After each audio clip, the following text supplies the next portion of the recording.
예수님께서 이 땅 가운데 오셔서 3년 반이라는 시간 공생애를 가지시고 사람들에게 하나님 나라가 어떠함을 보여주시고 또 전파하시고 그리고 십자가에 달려 죽으십니다. 그리고 3일 만에 부활하시고 그리고 부활하셨다가 이제 때가 되어져서 하나님 나라로 다시 올라가시게 되어집니다.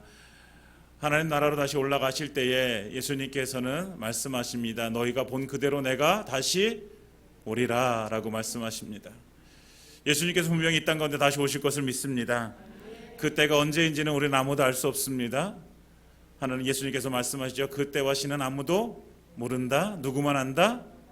하나님만 아신다. 우리 아버지만 아시는 거예요. 아들도 모르고 아무도 모릅니다. 우리도 알지 못합니다. 그러나 분명한 것은 예수님께서는 다시 오신다는 거예요. 오신다는 거죠.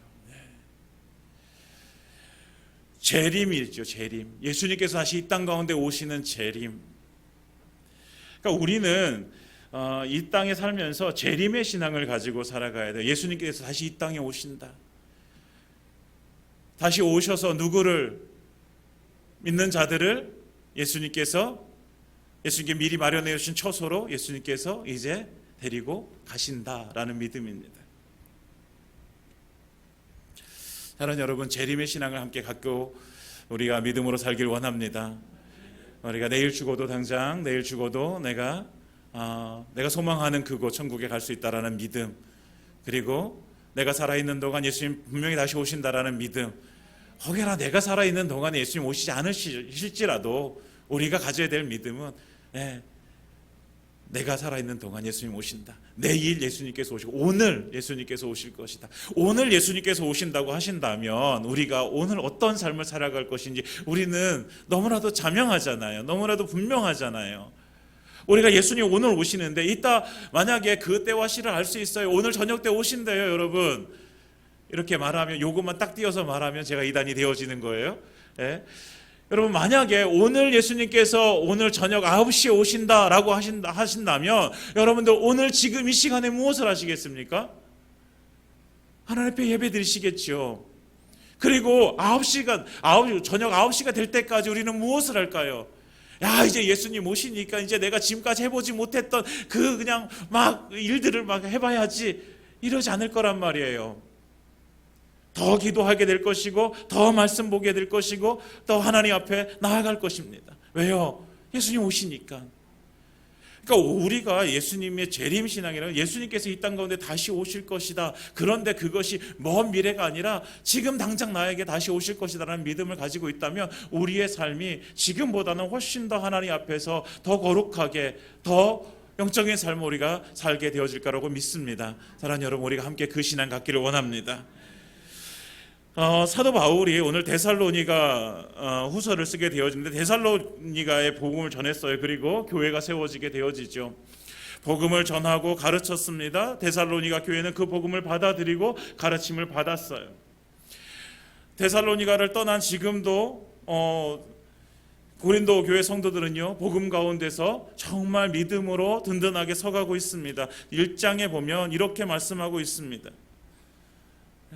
3절과 4절에 보면 형제들아, 우리가 너희를 위하여 항상 하나님께 감사할지니 이것이 당연함은 너희의 믿음이 더욱 자라고 너희가 다 각기 서로 사랑함이 풍성함이니, 그러므로 너희가 견디고 있는 이 모든 박해와 환난 중에서 너희 인내와 믿음으로 말미암아 하나님의 여러 교회에서 우리가 친히 자랑하노라. 아멘. 데살로니가 교회는 환난과 핍박이 있었지만 그래도 계속해서 믿음으로 전진했던 교회입니다. 그래서 그것에 대해서 사도 바울은 감사하고 있죠. 그런데 이런 교회에 문제가 발생하게 되어진 것입니다. 그 문제가 무엇이냐면 거짓된 자들이 나타나서 예수님의 재림이 이미 임했다라고 거짓말을 하는 거예요. 그러니까 사도 바울은 그거 거짓말이야, 그러니까 마음이 흔들리거나 두려워하지 말라, 이렇게 권고하고 있어요. 2장 2절과 3절에 보면 영으로나 또 말로나 또는 우리에게서 받았다 하는 편지로나 주의 날에 이르렀다고 해서 쉽게 마음이 흔들리거나 두려워하거나 하지 말아야 한다는 것이라. 누가 어떻게 하여도 너희가 미혹되지 말라. 먼저 배교하는 일이 있고 저 불법의 사람 곧 멸망의 아들이 나타나기 전에는 그날이 이르지 아니하리니. 아멘. 지금 거짓된 자들이 재림이 이미 임했어 라고 거짓말을 하는 거예요. 그러니까 사도 바울은 흔들리지만 아니야, 아직 임하지 않으셨어 라는 거죠. 그러니까 예수님이 재림하셨다라고 이미 그렇게 말하는 그들의 거짓말에 속는 사람들이 이제 데살로니가 교회에 생기게 되어지는 거예요. 그러니까 어떤 현상이 발생할까요? 예수님이 이미 재림했다고 하니까. 그러면 내가 이렇게 열심히 해서 뭐해? 내가 이렇게 신앙생활 열심히 해서 뭐해? 내가 열심히 일해서 뭐해? 내가 나가서 먹고 살기 위해서 열심히 돈 벌고 하는 거 이거 왜 해야 돼? 예수님 임하셨는데, 예수님 재림하셨는데 일을 안 하는 거예요. 그냥 놀고 먹는 거예요. 이게 데살로니가 교회의 문제가 되어지는 거예요. 그래서 사도 바울은 예수님이 재림이 올 때까지, 재림하실 때까지 우리가 이 땅 가운데 어떻게 살아야 되는가를 계속해서 2장, 3장에 계속해서 말씀해 주고 있습니다. 그래서 오늘은 3장에서 말씀해 주시고 있는 예수님의 재림의 때가 가까울수록 우리가 무엇을 해야 되는지 함께 나눠보고자 합니다. 우리는요, 삶을 살아가면서 우리는 혼자 살지 않아요. 그래서 함께 살기 때문에 서로에게 영향을 주고 영향을 받으면서 살아요. 그렇죠? 뭐 부부 사이에도 마찬가지고, 부모와 자녀 사이에도 마찬가지고, 성도와 성도 사이에, 목사와 성도 사이에도 서로 영향을 받게 되어져 있어요. 세상에서의 모든 관계들이 다 그래요. 그렇지만 교회는요, 그리스도인들로 더욱 그 관계가 더욱 공고하기 때문에 더 영향력을 더 많이 받게 되어져 있어요. 우리는 영적인 가족이잖아요. 세상의 모임은요, 내가 만약에 저 모임이 싫으면 안 가버리면 끝나는 거예요. 그러나 교회 공동체는 그럴 수 없어요. 가족은요, 내가 싫다고 해서 떨어질 수 있는 관계가 아니잖아요. 우리는 좋으나 싫으나 계속해서 봐야 되는 사람들이고, 그래서 우리는요, 그곳에서 더 많은 영향을 받게 되어질 수 있어요. 좋은 영향도 받게 되어지고 좋지 않은 영향도 받게 되어져요. 그래서 교회는요, 좋지 않은 영향을 받게 되어지면 다른 곳보다도 훨씬 더 힘들어지게 되어져 있어요. 교회는 문제가 없는 곳이 아니에요, 여러분. 그렇죠? 여러분, 교회에 문제가 없습니까? 아니에요. 교회 문제 많아요. 매스컴들을 보세요. 건강했던 교회들도요, 많은 문제들이 생겨나는 것을 우리가 보게 되어지잖아요. 그러니까 왜 교회가 저런 문제들이 저렇게 생겨날까? 교회는요, 완전하지 않아요. 우리는 완전하지 않은 거예요. 교회가 예수 믿는 사람들의 모임이라고 한다면 예수 믿는 사람들이 완전하냐, 온전하냐? 우리는 온전하지 않아요. 여러분, 우리 마음속에 여전히 미움도 있고요, 여전히 시기하는 마음도 있고, 여전히 누군가를 부러워하고 그러면서 그 사람을 우리가 겉으로는 드러내지 않지만 우리 속으로 얼마나 많이 이렇게 질투하는 그런 모습들이 우리 안에 있어요. 우리는 완전하지 않아요. 그래서 어떤 사람은 그러더라고요. 우리는 여전히 공사 중이라고. 여러분들 공사 중이십니까? 우리는 아직 공사 중에 완전하지 않은 거예요. 그래서 교회에 이런 문제들이 생겨나는 것을 한편으로 생각하면 그래, 아직 완전하지 않은 사람들이 모여져 있는 곳이니까 그럴 수도 있다라고 생각이 들어요. 그렇지만 교회는요, 그러면 안 된다는 거죠. 네. 공사 중이기 때문에 내가 아직 만들어지지 않았기 때문에, 완전하지 않기 때문에, 온전하지 않기 때문에, 그러기 때문에 서로를 더 살펴야 되는 곳이 교회인 거지요. 그러니까 모두의 다 마음은 똑같아요. 우리 교회가 더 잘 되길 원하고, 우리 교회가 더 부흥하길 원하고, 다 똑같아요. 그런데 그 과정 속에서도 우리는 얼마나 많이 서로를 힘들게 하고 아프게 하는지 몰라요.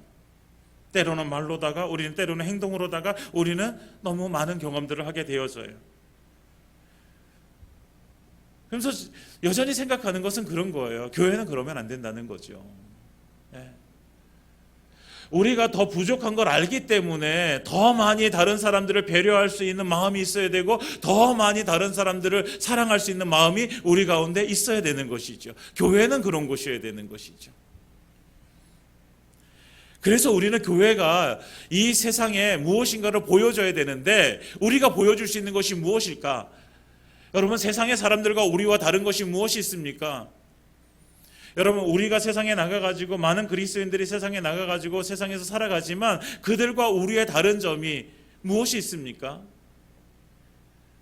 삶의 행태들을 보면요, 그렇게 많이 다른 것이 없어요. 세상에 예수 믿지 않는 사람들도요, 도덕적인 사람들 많고요, 정말 긍휼이 풍성한 사람도 많아요. 사랑하는 사람도 많아요. 다른 사람들을 구제하고 다른 사람 섬기는 사람도 너무너무 많아요.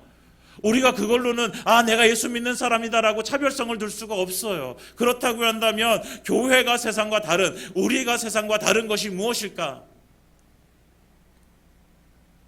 이런 그것이 무엇입니까? 세상에 없는, 우리만 있는 것이 무엇입니까? 우리 안에 예수가 있다는 것입니다. 예수가. 그래서 삶의 행태는 비슷할지 모르겠지만, 그러나 우리가 세상에 나가서 보여줘야 되는 것, 그것은요, 우리 안에 있는 예수님의 사랑, 다른 것이 아니에요.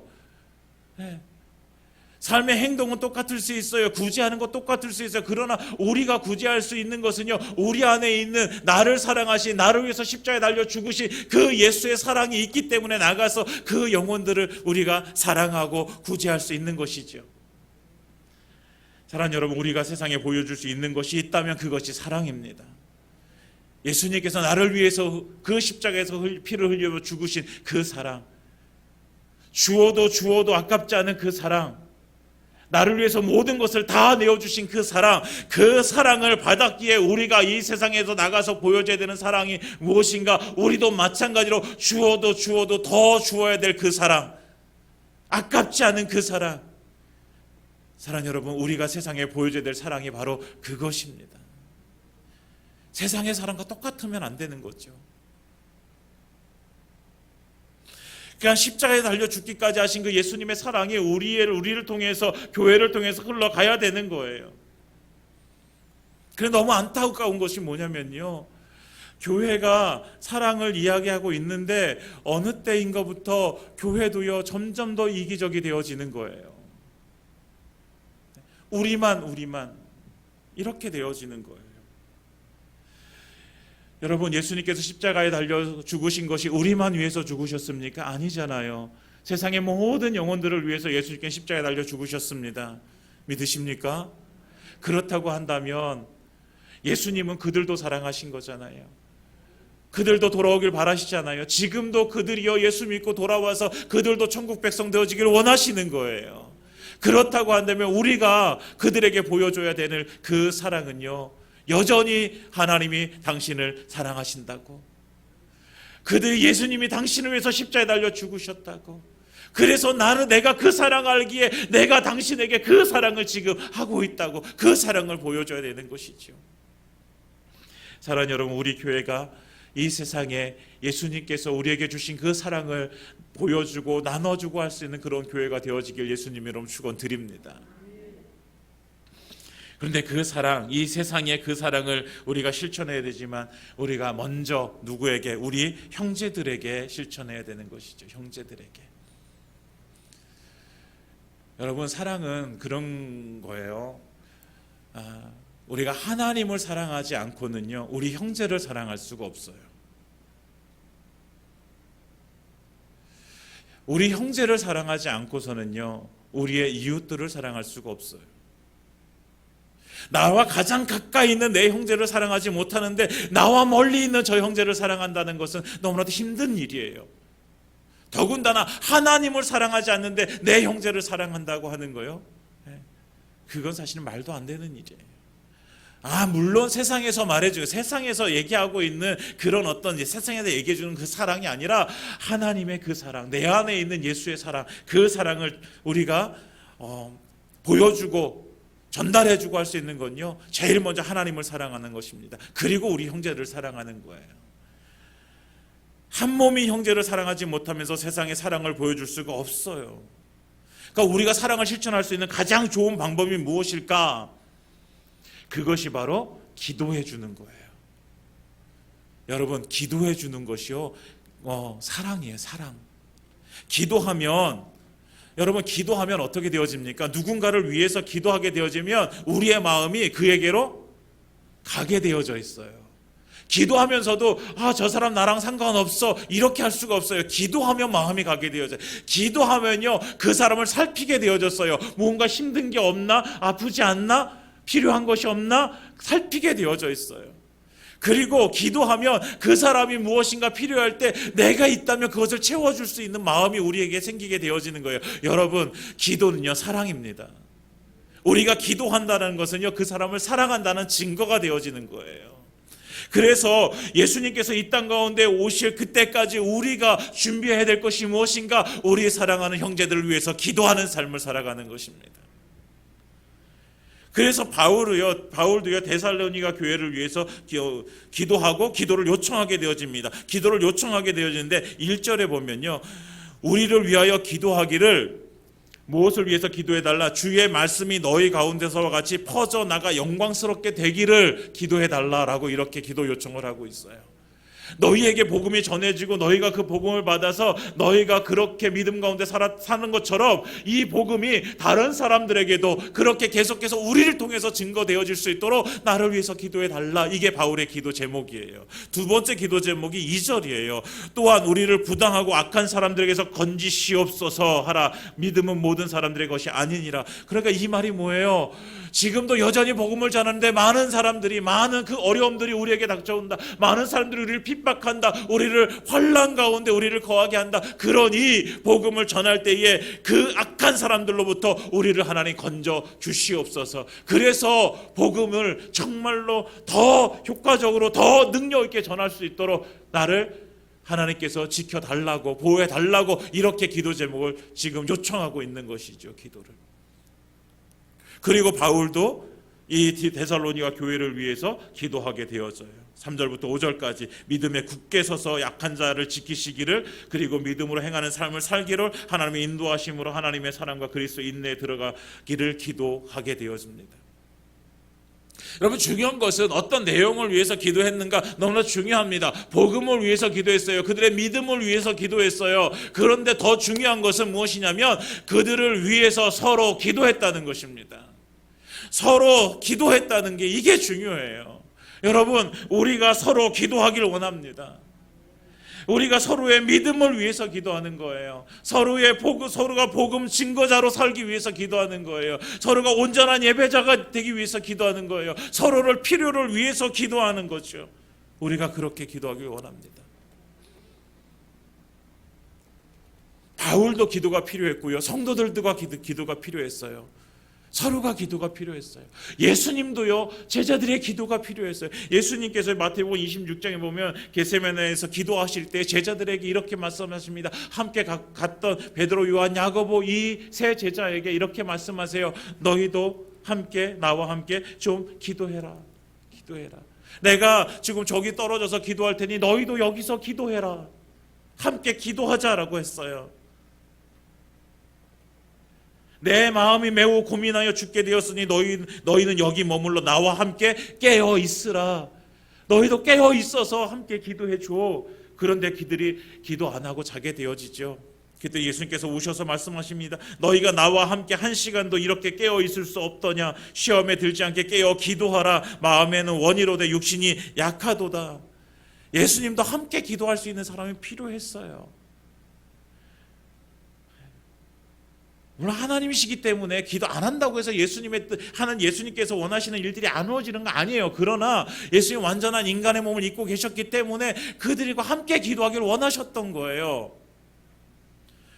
예수님도 그러하셨는데 우리라고 해서 우리에게 기도가 필요가 없지 않잖아요. 우리도 기도가 필요하잖아요. 나 혼자 기도하는 것도 필요하지만 그러나 나를 위해서 누군가가 기도해 주는 것이 필요하다고요. 나도 누군가를 위해서 기도하는 것이 필요하다고요. 사랑하는 여러분, 우리가 함께 기도하는 자가 되어지길 원합니다.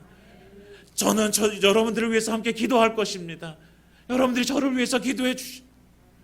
함께 믿음을 위해서 기도해 주세요.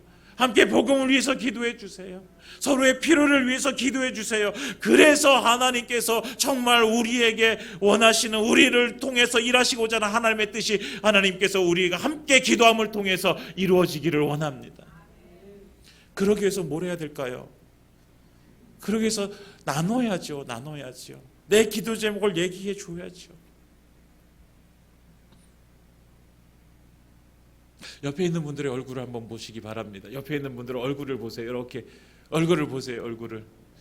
이렇게 얼굴 보면 그 사람의 기도 제목을 아시겠습니까? 아세요? 아시고 있다면 그동안 많은 교제들이 이루어졌던 거죠. 여러분, 얼굴 본다고 기도 제목이 나타나지 않아요. 기도 제목은요, 또 내 삶은요, 뭐를 통해서 나타나게 되어져요? 우리의 말함을 통해서 나타나게 되어져요. 말해야 돼요. 말해야지 알아요.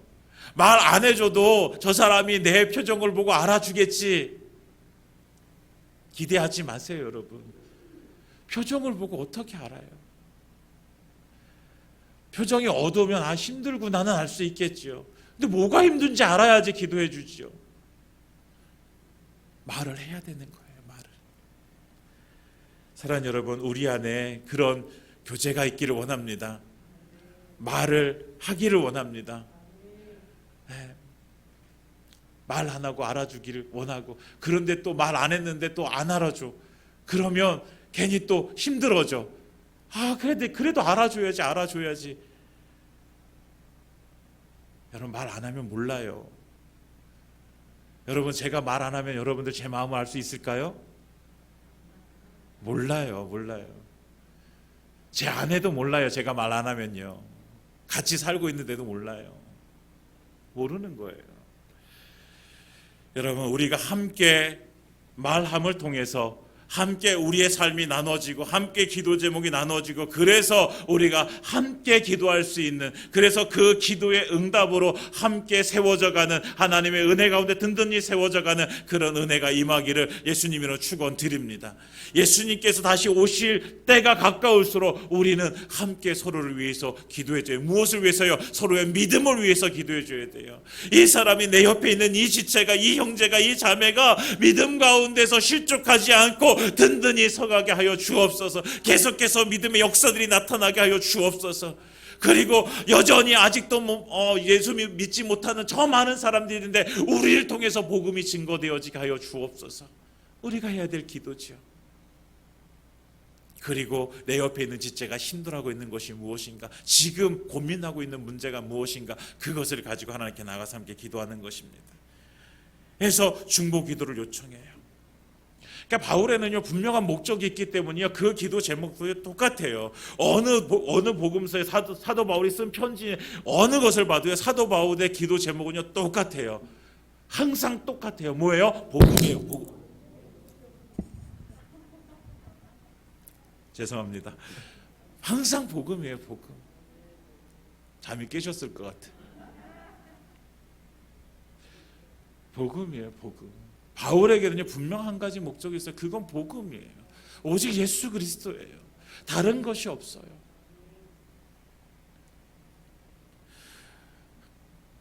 우리의 삶의 목적이 무엇인가를 보게 되었습니다. 우리의 삶의 목적이 무엇인가? 내가 공부하는 이유, 내가 먹는 이유, 내가 일하는 이유,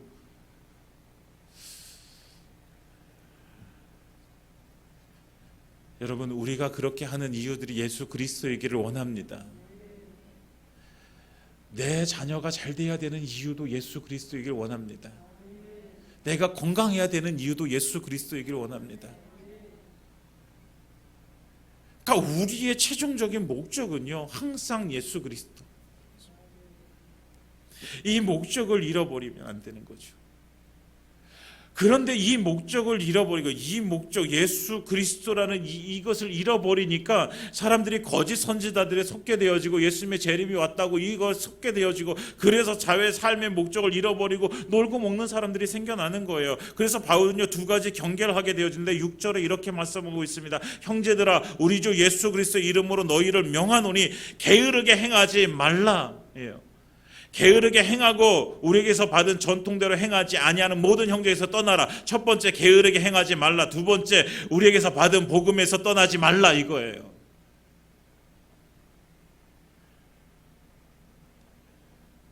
그리고 그렇게 하는 사람이 있다면, 그렇게 게으르게 행하고 복음에서 떠나는 자가 있다면 너희도 그 형제에게서 떠나라라는 거예요. 떠나라. 교제를 멈추라는 거예요. 관계를 유지하지 말라라는 거예요. 단호하게 얘기해요. 단호하게. 복음을 떠난 자 끊어버려라는 거예요. 끊어버려라. 그러나 원수같이 행하지 말라. 15절에 그러나 원수같이 생각하지 말고 형제같이 권면하라라고 이렇게 얘기하지요. 형제같이 원하라. 언제든지 돌아온다면 받아주어라라는 거예요. 공동체 안에. 여러분, 이 당시만 해도요, 유대 공동체, 기독 공동체 사회였어요. 공동체 사회. 여기서 쫓겨난다는 것은 여기에 지금 이젠 다시는 이렇게 공동체 안에 들어오지 못한다는 거예요. 그러나 그렇게 하지 말라라는 거예요. 언제든지 회개하고 돌아온다면 공동체로 받아 주어라. 가족으로 받아 주어라라는 거죠.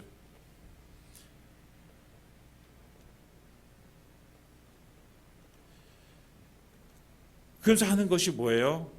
사도 바울이 말하고 있는 것이 뭐예요? 그래서 너희는 무엇해라?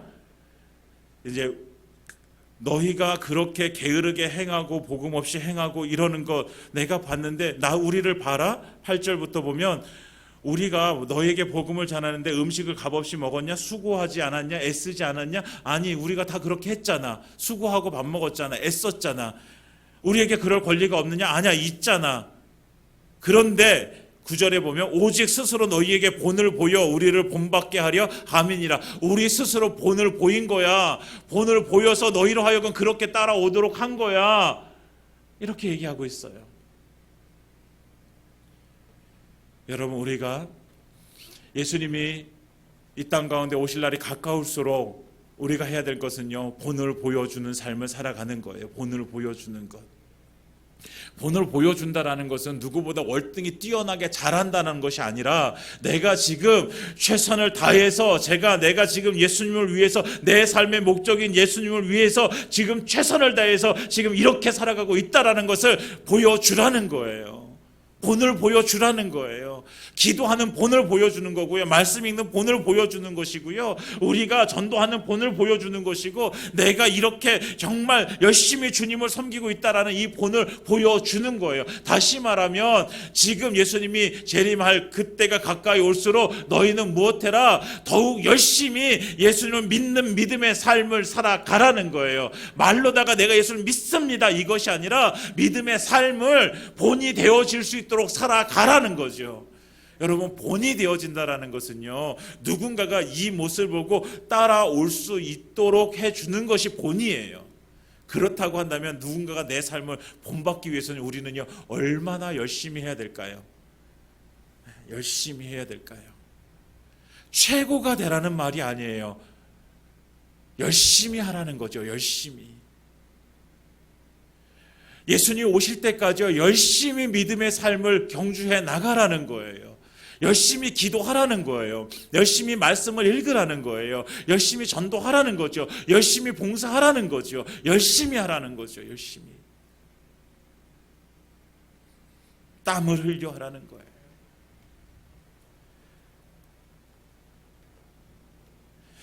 여러분, 누군가에게, 사람들에게 나를 본받으세요, 나를 본받으세요, 이렇게 말하기 쉽지 않아요, 여러분. 저도 쉽지 않아요. 제 아들들한테도 쉽지 않아요. 나를 본받아야 돼. 왜 그게 쉽지 않을까요? 저도 저의 부족함을 알거든요. 제가 열심히 하고 있지만, 그러나 그 열심히 하고 있는 중에도 또 제가 부족한 것들을 저는 알거든요. 그래서 이 말을 하기가 너무 쉽지 않아요. 그렇지만 우리는요, 그렇게 말하지 못한다 할지라도 우리는요, 계속해서 이 본이 되어지는 삶을 살기 위해서 우리는 나아가야 되는 것이죠. 열심히 해야 되는 것이죠. 사도 바울도 그게 쉽지 않았어요. 사도 바울이 뭐라 그래요? 사도 바울도 얘기했잖아요. 자기는 공고한 사람이, 오라 나는 공고한 사람이로다 라고 얘기하잖아요. 그러니까 자기 안에서 나는 선을 행하고 싶은데 내 안에서 막 악한 것이 튀어나와. 그러니까 그 선과 악이 계속해서 싸우는 자기의 모습을 자기가 알아요. 그럼에도 불구하고 사도 바울은 뭐라고 얘기했어요? 나를 본받아라, 이렇게 얘기하고 있어요. 그런 내 안에서 그런 갈등, 내 안에서 뭐 잘못하고 있는 거, 이런 것이 없다는 것이 아니라, 그럼에도 불구하고 계속해서 나는 열심히 싸우고 있고, 나는 열심히 최선을 다해서 지금 이렇게 살아가고 있으니 나를 본받아라, 이렇게 말씀하고 있죠. 사랑하는 여러분, 예수님의 때가 가까이 올수록 우리가 더욱더 열심히 주님의 일을 감당하기를 원합니다. 더욱더 열심히 주님께서 맡겨주신 그 삶을 우리가 살길 원합니다. 그래서 주님께서 오실 때에 우리가 다른 건 말할 건 없어요. 그렇지만 주님, 제가 다른 사람들보다 훨씬 더 뛰어나게 잘하지 못했습니다. 그러나 주님 열심히 했습니다. 주님 열심히 했습니다. 최선을 다해서 했습니다. 이렇게 말할 수 있는 우리의 삶이 되어지길 예수님의 이름으로 축원드립니다. 그런데 이렇게 열심히 우리가 해요. 열심히 본이 되어지는 삶을 살기 위해서 열심히 애써요. 근데 그게 쉽게 되어져요? 잘 안 되지요. 아까 말씀드린 것처럼 사도 바울도요, 그게 잘 안 됐다고요.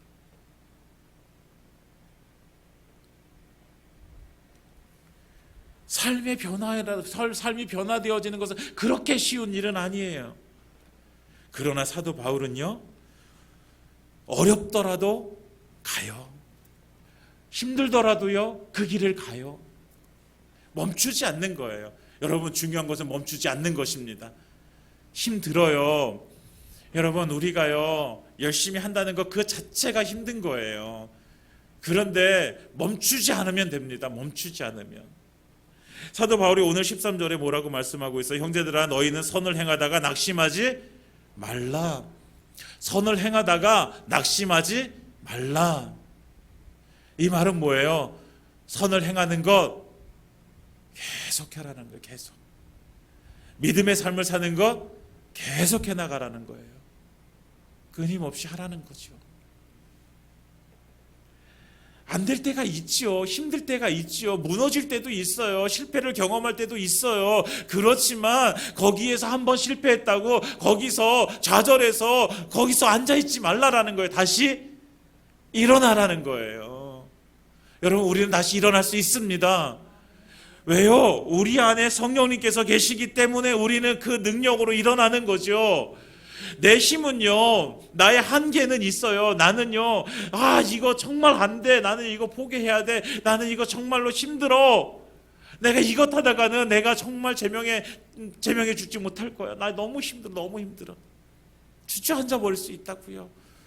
그렇지만 우리 안에 계신 성령님은요, 다시 우리를 일으키실 수 있는 능력이 계신 줄 믿습니다.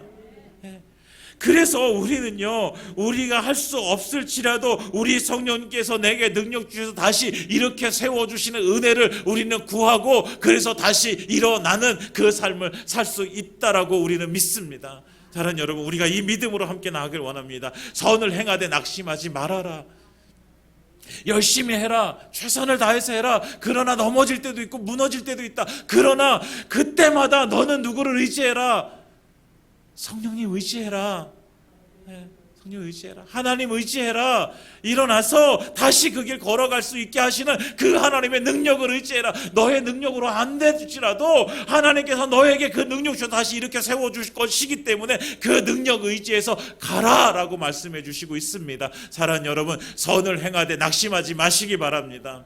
일어나시기 바랍니다. 그래서 정말 주님께서 원하시는 그 믿음의 삶, 우리가 끝까지 함께 살아가는 그런 우리 사랑하는 주의 성도들 되시기를 예수님으로 축원드립니다. 언제까지요? 예수님 오실 그날까지. 예수님 오실 그날까지. 예수님 오시지 않으신다면 우리가 생명을 다하는 그날까지 우리는 이 삶을 살아가야 되는 것입니다. 포기하지 마십시오. 포기하지 마십시오. 한 번 안 되잖아요. 기도하는 것 안 되잖아요. 기도하는 거 쉬운 사람 없어요.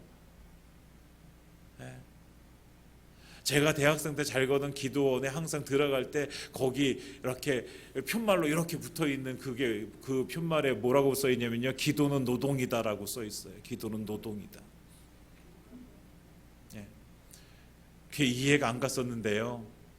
기도는 노동입니다. 쉽지 않아요. 왜 쉽지 않아요?